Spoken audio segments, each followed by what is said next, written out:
क्योंकि मेरी जर्नी बचपन से ही एक बहुत मध्यम वर्गीय फैमिली में मेरा जन्म हुआ। और मध्यम वर्गीय फैमिली में बहुत सारी परेशानियां होती हैं, बहुत सारी परेशानियों का सामना भी बचपन से ही मैंने किया। क्योंकि मेरे माता पिता खेती किसानी का काम करते थे, फार्मर थे, तो उनकी हेल्प करना, उनके साथ हाथ बटाना, और मैंने बहुत सारी परेशानियां देखी वहाँ। पर मैंने सोचा कि कुछ किया जाना चाहिए, कुछ समाज के लिए, कुछ अपने लिए। पर ये भावना तो थी, पर प्लेटफॉर्म नहीं था। ये फीलिंग थी शुरुआत से कि कुछ अच्छा करेंगे, बड़े होकर कुछ अच्छा करना पड़ेगा। पर पारिवारिक स्थितियाँ इतनी बेहतर नहीं थी कि मैं उस समय कर पाऊँ।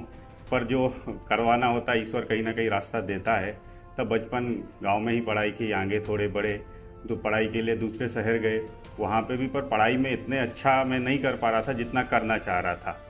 कोशिश तो बहुत करता था, पर पढ़ाई में इतना बेहतर नहीं कर पा रहा था, क्योंकि घर वालों की मेरी इच्छा थी कि मैं आगे बढ़ के कोई ना कोई गवर्नमेंट जॉब मुझे मिल जाए, जिससे परिवार का भी अच्छे से रहे और हर माता पिता के रहता कि मेरा बच्चा अच्छे से सेटल हो जाए।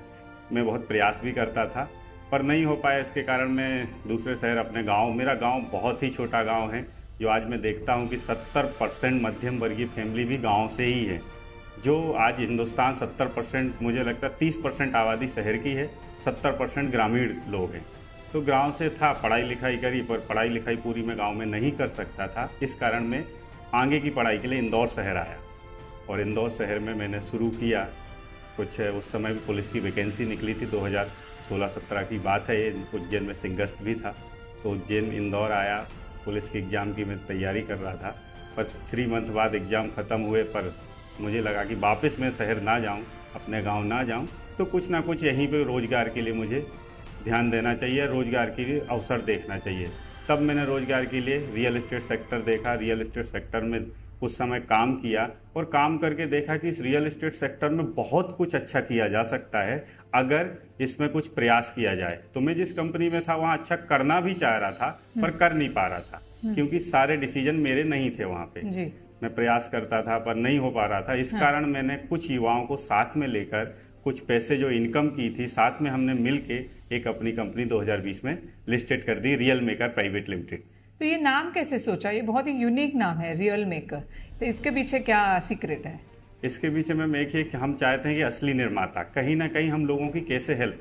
आज एक तो सबसे ज़्यादा मैं प्रॉब्लम देखता हूँ कि युवाओं को रोजगार की प्रॉब्लम है, और दूसरा है कि देश में और शहरों में बहुत सारे लोग रेंटल रहते हैं जिनके पास अपना खुद का घर नहीं है। ट्रस्ट के लिए बहुत बड़ा इशू है। घर तो लेना चाहते हैं, पर कहाँ जाके लें? क्या कोई भरोसेमंद ग्रुप है जो उनके जीवन भर की पूंजी को अपने पूंजी मानता हो और कहीं गलत जगह निवेश ना होता हो? इसलिए मैंने सोचा कि नाम ऐसा हो जिसपे नाम से ही लोगों का ट्रस्ट बने। तो इसलिए रियल मेकर सोच, काफ़ी दिन से बहुत सारे नाम सोचे, पर मुझे नहीं लग रहा था कि ये नाम मुझे मिल पाएगा। रियल मेकर बहुत ही यूनिक नाम और बहुत अच्छा नाम था, पर प्रयास जैसा वो प्रयास किया और हमारे सीए साहब ने इसको लिस्टेड करवाया, तो हमको ये नाम मिल गया। और जैसा हम काम करना चाहते थे वैसा ही ऊपर वाले ने हमको नाम दे दिया जी। और ये भी देखा है कि रियल मेकर बहुत तेज़ी से बढ़ रही है कंपनी, तो इसके सफलता के पीछे क्या कारण है?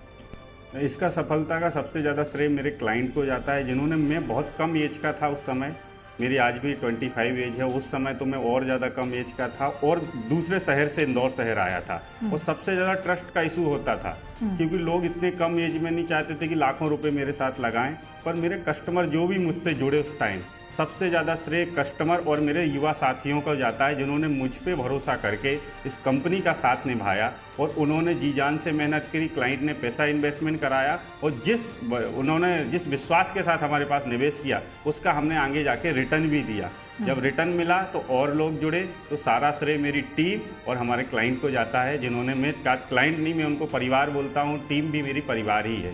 जी जी। तो इंदौर में किस तरीके का आपने देखा है, रियल एस्टेट में क्या क्या संभावनाएं हैं? इंदौर में मैम, क्योंकि मैं देखता हूँ क्लीन सिटी के नाम से इंदौर 6 बार अवार्ड भी ले चुका है, और हम बहुत गर्व है हमको कि हम इंदौर शहर में आए और इंदौर शहर के वासी हैं।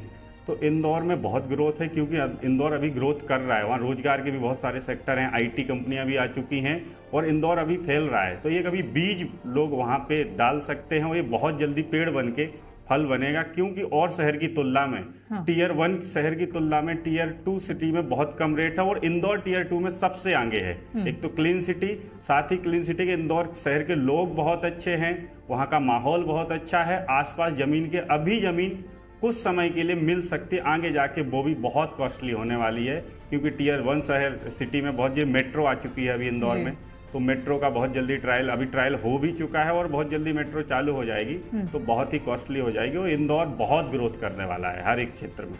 तो इन्वेस्टर अगर हम ले जो रियल एस्टेट में इन्वेस्ट करना चाह रहे हैं तो उनको किन चीज़ों पर ध्यान देना चाहिए? सबसे पहले तो इन्वेस्टर को मैं कहता हूँ कि रेरा गवर्नमेंट ने बहुत बड़ी हेल्प की रियल एस्टेट में रेरा लाके, क्योंकि रेरा एक ऐसा माध्यम है गवर्नमेंट प्लेटफॉर्म की। आप mpgov.in रेरा वेबसाइट पे जाएं तो प्रोजेक्ट की सारी लीगलिटी ऑनलाइन फ़ोन पे ही चेक कर सकते हैं, चाहे वो टीएनसी सबसे पहले परमिशन होती है, TNC town and country planning, TNC diversion, विकास अनुमति, सारी चीज़ें आप रेरा पे चेक कर सकते हैं। डेवलपर के बारे में जान सकते हैं, उन्होंने कितना काम किया। हर इन्वेस्टर को या रहने वाले व्यक्ति को सबसे पहले रेरा जरूर चेक करना चाहिए। रेरा के बाद फिर प्रोजेक्ट की लोकेशन देखनी चाहिए कि कहाँ पे किस जगह पे लोकेशन है, वहाँ आसपास का माहौल कैसा है। दूसरा, किस ग्रुप से वो जुड़ रहे हैं, क्या उस ग्रुप ने कभी कैसे काम किए, क्या डिलीवरी दी, क्या कोई प्रोजेक्ट अनडेवलप तो नहीं है प्रोजेक्ट।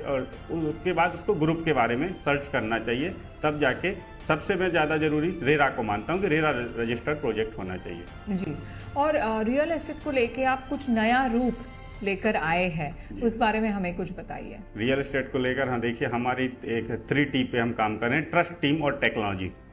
अभी रियल एस्टेट मैंने इंदौर शहर में जहाँ पे मैंने वर्क किया तो वहाँ का एक्सपीरियंस, अभी टेक्नोलॉजी इतना सपोर्ट नहीं कर पा रही है और हमारे शहर में अभी टेक्नोलॉजी के माध्यम से इतनी ज़्यादा प्रॉपर्टियाँ सोल्ड नहीं होती हैं। तो आगे चल के रियल मेकर का एक ही सपना, हर व्यक्ति का घर हो अपना। हम इस विजन को लेके जा रहे हैं।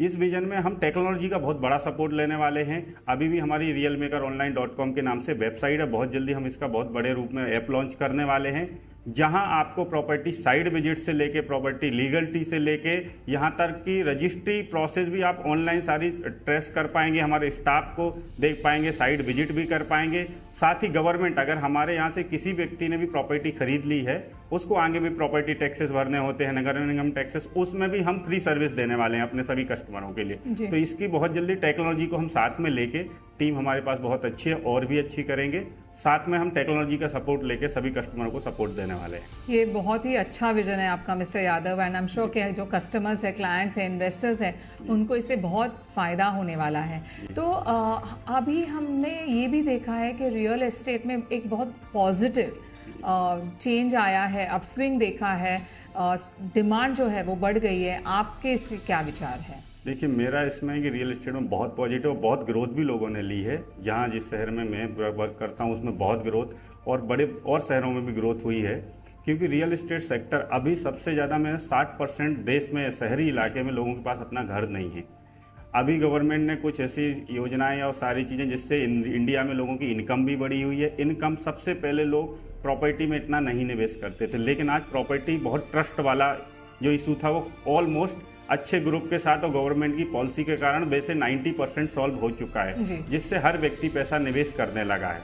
निवेश करने के साथ साथ भी जैसे वो निवेश करता है उसका रिटर्न भी उसको बहुत अच्छा मिल रहा है। तो मैं तो आगे चल के रियल एस्टेट बहुत ग्रोथ होने वाला है और इंदौर शहर में अभी जो भी बीज बो देगा बहुत जल्दी उसको पेड़ बन के और फल मिलने वाले हैं, क्योंकि अभी इंदौर में सोचता हूँ कि बच्चा है अभी ग्रोथ कर रहा है और युवा बहुत जल्दी बनेगा और सभी इन्वेस्टरों को बहुत बहुत उसमें रिटर्न मिलेगा और रियल मेकर आपका हाथ पकड़ के इसमें चलेगा। नहीं, डेफिनेटली। और आप मैंने जब आपसे बातें कर रही हूँ तो ये भी मैंने देखा है कि आपको युवाओं के बारे में बहुत उनसे आपको ऐसा लगता है कि कुछ करना चाहिए, और मैंने ये भी सुना है कि आप 1 लाख युवाओं को जोड़ना चाहते हैं, ऐसे कोई मुहिम आपने शुरू की है, इस बारे में हमें कुछ बताइए। जी मैम, मैं इससे हमने रियल मेकर जब भी एक मेरा विजन था, क्योंकि मैं कभी रोजगार के लिए बहुत परेशान हुआ और रोजगार कभी व्यक्ति के पास टैलेंट तो होता है पर प्लेटफॉर्म नहीं होता है ना, और बिना प्लेटफॉर्म के टैलेंट किसी काम का नहीं, मुझे ऐसा लगता है, क्योंकि मैंने अपने से ज़्यादा टैलेंटेड लोग भी देखे पर वो बेरोजगार देखे, उनके पास रोजगार नहीं है। तो सही प्लेटफॉर्म अगर मिल जाए तो युवा लोग इंडिया में बहुत बड़ा काम कर सकते हैं। गवर्नमेंट कर रही है पर सारे काम गवर्नमेंट नहीं कर सकती, कुछ प्राइवेट सेक्टरों को भी रोजगार और युवाओं के लिए करना चाहिए। वही मुहिम मैं चला रहा हूं, क्योंकि हमारे पास हमारा जो विजन है 2030 तक इंडिया में हम 25 सिटी में अपना ऑफिस कर देंगे। साथ ही हम एक चैनल पार्टनर अभियान भी हमने चलाया है कि जिससे हमारे पास चैनल पार्टनर लोग जुड़ सकते हैं, मैंने 2030 का हमारा विजन है 5,000 सैलरीड स्टाफ और कम से कम 1 लाख लोग हमारे से चैनल पार्टनर में जुड़ के अपने सपने पूरे करेंगे। कभी मैं रोजगार की जिस तलाश में था आज मुझे मिला, तो मैं चाहता हूँ कि मेरी जैसी परेशानी किसी और को ना उठाना पड़े। हम बहुत ही ईमानदारी के साथ बहुत सपने के पूरे कर रहे हैं, एक तरफ तो हम कस्टमर के, दूसरे हमारे युवाओं के, क्योंकि मैं देश में देखता हूँ कि कृषि क्षेत्र के अलावा रियल एस्टेट ही सबसे ज़्यादा रोजगार दे सकता है। 70% पब्लिक कृषि क्षेत्र पे डिपेंड है और दूसरा रियल एस्टेट, क्योंकि इसमें किसी का लॉस नहीं है। जमीन बेचने वाले का कोई लॉस नहीं है, डेवलपर का कोई लॉस नहीं है, मार्केटिंग फर्म का कोई लॉस नहीं है, यहाँ लॉस नहीं होता है। और सबसे ज़्यादा रोजगार मकान बनाने से लेकर और बिल्डिंग तक सबसे ज़्यादा रोजगार रियल एस्टेट सेक्टर में, बस इसको सही दिशा देने की ज़रूरत है। तो हम इसको दिशा देने का काम कर रहे हैं और एक हमारा संकल्प है कि हम 2030 तक 1 लाख लोगों को रोजगार देंगे और अभी भी हमारा 2025 तक भी 5,000 से 10,000 लोगों को हम रोजगार दे देंगे। जी, हम डेफिनेटली आपको शुभकामनाएं देते हैं और डेफिनेटली आपका जो ये सपना है, ये विजन है, ये पूरी होने वाली है। और ये भी देख रहे हैं कि आप बहुत अच्छी बातें करते हैं, मोटिवेशनल स्पीकर है आप, वो हम देख रहे हैं सोशल मीडिया पे भी आप कई सारे वीडियोस डालते हैं, रील्स डालते हैं। तो ये कहाँ से आपको प्रेरणा मिली? ये प्रेरणा जब मैं इंदौर आया तब मैंने देखा कि मैं भी किसी को सुनता था, उस सुनने की वजह से ही मेरे जीवन में मोटिवेशनल आया कि मुझे कुछ करना है। मैं भी यूट्यूब वगैरह, आजकल मोबाइल सबके हाथ में है, ये मोबाइल बहुत बड़ा उपयोग है, चाहे तो इसका बहुत बड़ा उपयोग कर सकते हैं हम जीवन में लर्निंग के लिए। तो मैं भी मोबाइल में कहीं ना कहीं अपने जीवन में सीखने के लिए, ज़्यादा स्कूल कॉलेज से तो ज़्यादा नहीं सीख पाया, पर मोबाइल ने मुझे बहुत कुछ सिखाया और वो भी बहुत सारे मोटिवेशनल स्पीकरों को सुनता था। पर मैंने जब कुछ किया तो मुझे लगा कुछ किया, इसके कारण अब मुझे लोगों को बताना चाहिए कि मैंने कैसे किया, ताकि बाकी लोग, जब तक हम बताएंगे नहीं, ज्ञान को बांटना बहुत ज़्यादा ज़रूरी है, तभी जाके वो दूसरों के जीवन में प्रभावशाली बन सकता है। तो मेरे जीवन में मेरे साथ प्रैक्टिकली जो हुआ, मैं वो यूट्यूब और अपने इंस्टा के माध्यम से बताता रहता हूँ, ताकि बहुत सारे युवा लोग इसमें रोजगार पाएँ और आगे बढ़ें। क्योंकि आप युवाओं के अंदर ताकत तो है, बस उनको अपने आप को जगाना है। तो मैं इसी कारण से मैं चाहता हूँ कि इस देश में बहुत सारे लोग मोटिवेट होकर अच्छा काम करें। क्या बात है। तो अब आप आए, हमारे साथ बातें की, उसके लिए बहुत बहुत शुक्रिया। एक जाते जाते आप क्या कहना चाहेंगे कस्टमर्स से या युवाओं से या हमारे जो दर्शक हैं उनसे? मैं जाते जाते यही है कि जो इंदौर वासी, शहरवासी, देशवासी, आप सब जो हमको, क्योंकि हम जैसे मध्यम वर्गीय लोग, हमने कभी जीवन में नहीं सोचा था कि हम ऐसा कर पाएंगे, लेकिन हमने किया। ये देश की बड़ा ही, मैं देश को सौभाग्यशाली कि मैं भारत देश में जन्म हुआ मेरा, और इस देश में कुछ भी किया जा सकता, कोई कितना भी परिस्थितियों से हो कुछ भी कर सकता है। तो मैं तो यही चाहता हूँ जितने लोग भी हैं सही का सपोर्ट करें, सही का साथ दें। रियल एस्टेट सेक्टर में हम लोग बहुत अच्छे से काम करेंगे।